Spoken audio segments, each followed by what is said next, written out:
Next third sum பார்க்கலாம். summation of n is equal to 1 to 12 I power n.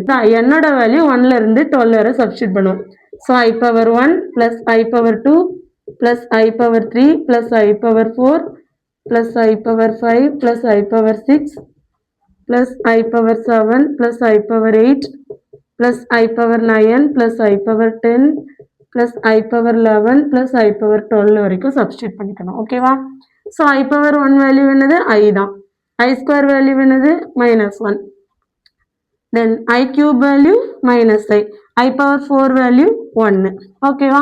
So I power 5 எப்படி எழுதலாம்? I power 4 I power 1. I power 4 I square. I power 4 I cube. I power 4 into 4. So நமக்கு இது வந்து டபுளாக வந்திருக்கு, அதாவது 4ஓட மல்டிப்ளாக வந்திருக்கனால இதோட வேல்யூ 1. ஓகேவா?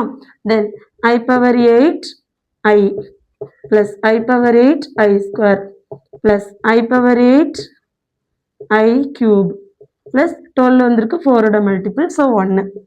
இப்போ என்ன பண்ணலாம்? ப்ளஸ் ஐ மைனஸ் ஐ கட் ஆகிரும், ப்ளஸ் ஐ மைனஸ் ஐ ப்ளஸ் 1 -1 கட் ஆகிரும்.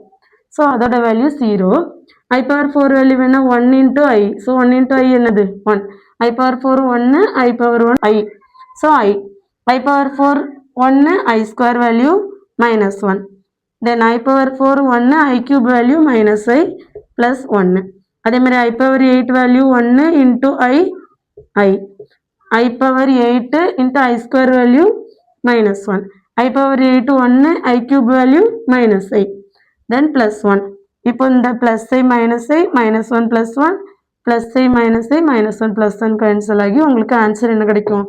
0 will be the answer. ஓகேவா?